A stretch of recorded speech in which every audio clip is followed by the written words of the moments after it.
नमस्कार भाई सभी को आपका अपने YouTube चैनल राकेश विजन ए पर एक बार फिर से स्वागत है। ये एनसीईआरटी सीरीज़ का लेसन नंबर 3 है, वैदिक युग का जीवन।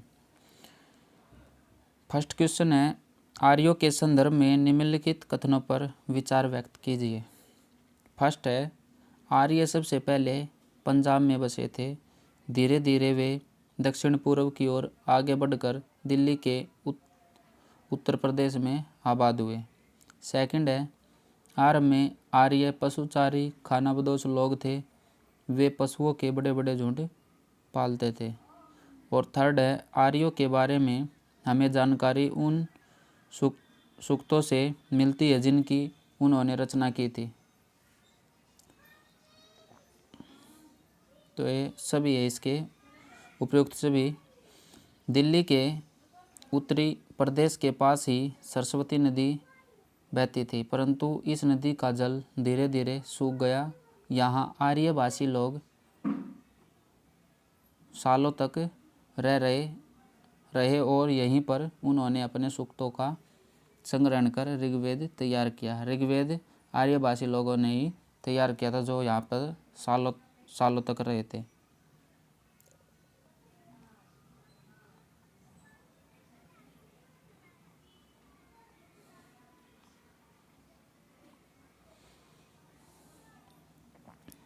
आगे है, आरंभ में पशुपालन ही उनकी जीविका का साधन था। शुरू में वे पशुपालन करते थे और उसी से वे अपनी जीविका कमाते थे। वे एक जगह से दूसरी जगह जाते थे। धीरे धीरे वे स्थायी रूप से गाँव में बसने लगे और पूरी तरह किसान बन गए। धीरे धीरे उनका काम बढ़ता गया और वे पूरी तरह से किसान बन गए। आर्यों के बारे में हमें जानकारी उन सूक्तों से मिलती है जिनकी उन्होंने रचना की थी। उन सूक्तों से जानकारी मिलती आर्यों के बारे में जिन्होंने उनकी रचना की थी और जिन्हें कंठस्थ रखकर उनके पीढ़ियों तक सुरक्षित रखने के बाद अंत में लिपिबद्ध किया गया था। नेक्स्ट क्वेश्चन है, क्वेश्चन नंबर 2, आर्यों ने सूक्तों की रचना की थी। फर्स्ट है, देवताओं की स्तुति में की थी, पुरोहित की स्तुति में की थी, और सी है राजा की स्तुति में की थी, और डी है समिति या सभा स्तुति में की थी। तो उन्होंने देवताओं की स्तुति में की थी। आर्यों ने अपने देवताओं की स्तुति में सूक्तों की रचना की थी। उन आर्यों ने जो सूक्तों की रचना की थी वे अपने देवताओं की स्तुति में रचना की थी। उन्होंने अपने धार्मिक अनुष्ठानों, कार्यों और पूजा पाठ के बारे में नियम बनाए थे। किन किन के बारे में नियम बनाए थे? पूजा पाठ के बारे में, कार्यों के बारे में और धार्मिक अनुष्ठानों के बारे में नियम बनाए थे। इनकी जानकारी 4 वेदों से मिलती है, ऋग्वेद, यजुर्वेद और सामवेद तथा अथर्ववेद।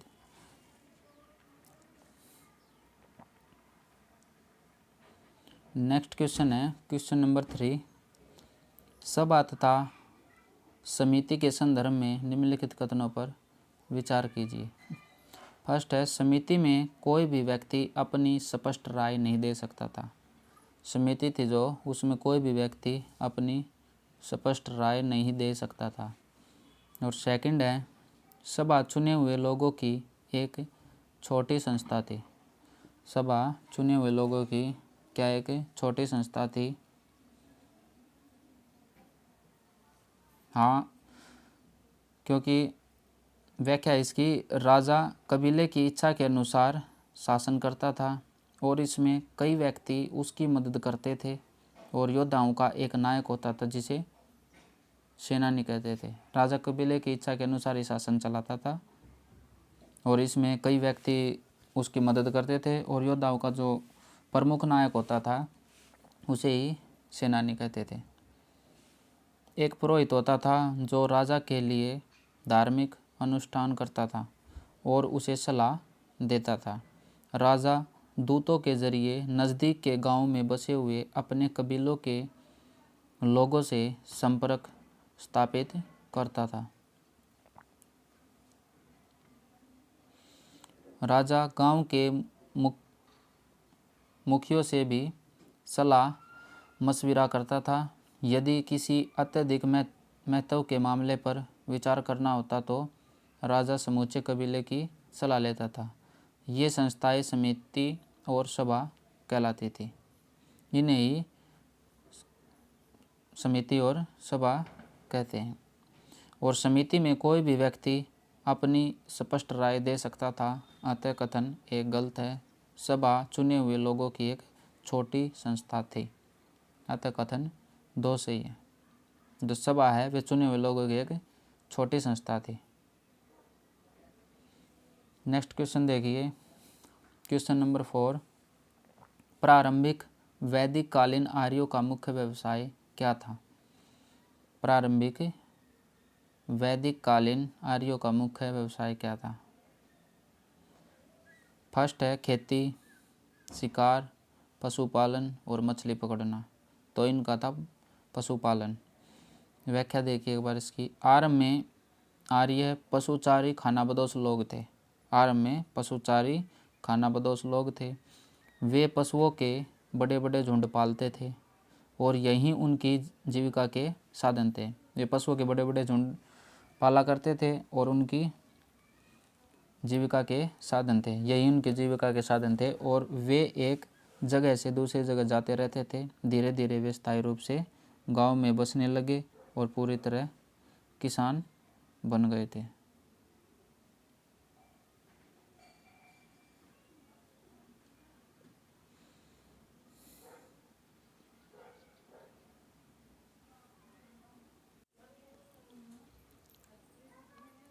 नेक्स्ट क्वेश्चन है क्वेश्चन नंबर 5। वैदिक काल में लोहे के उपयोग के संदर्भ में निम्नलिखित कथनों पर विचार कीजिए। वैदिक काल में लोहे का किस प्रकार उपयोग हुआ है उसके बारे में बताया गया है। फर्स्ट है, भारत में लोहे का उपयोग 1000 ईसा पूर्व से कुछ पहले शुरू हुआ था।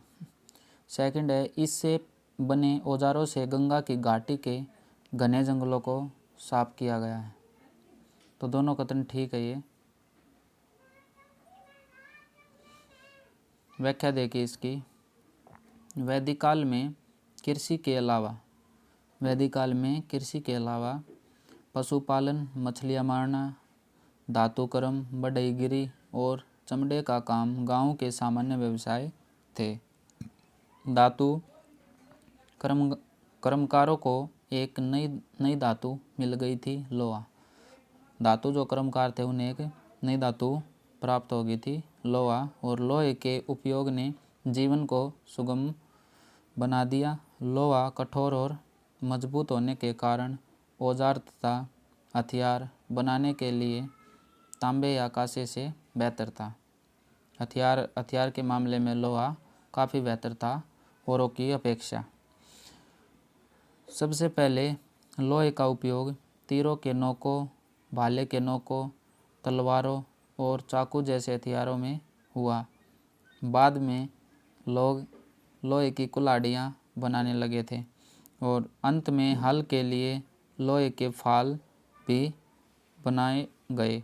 इससे इस क्षेत्र की बाहरी मिट्टी में खेती की उन्नति होने लगी। जो हल के लिए जो लोहे के फाल बनाए थे उनसे उनकी खेती का काम तेज़ी से बढ़ने लगा।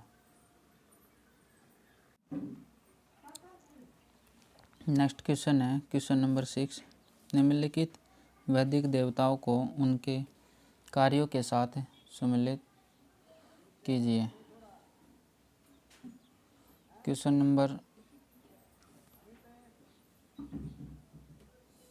सूची 1 है और सूची 2 है। एक को दयो आकाश का देवता, स्वित सूर्य की प्रेरक शक्ति का देवता, और अग्नि आग का देवता, और उषा को मिलाना है प्रातःकाल की देवी।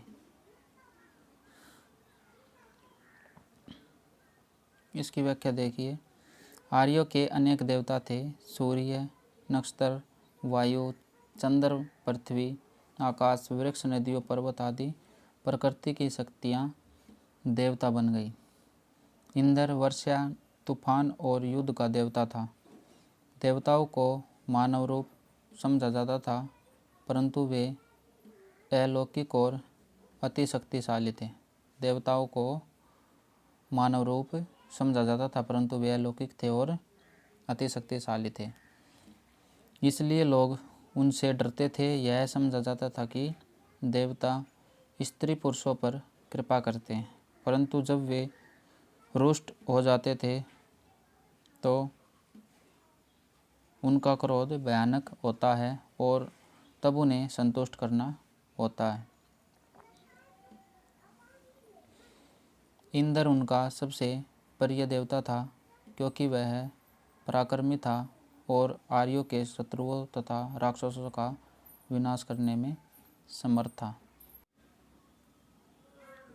और जो इंद्र था, इंद्र उनका सबसे प्रिय देवता था। सबसे प्रिय देवता इनका कौन था? इंद्र था, जो शत्रुओं और राक्षसों का विनाश करने में समर्थ था। आज के लिए इतना ही। मिलते हैं अगली वीडियो में। तब तक के लिए धन्यवाद।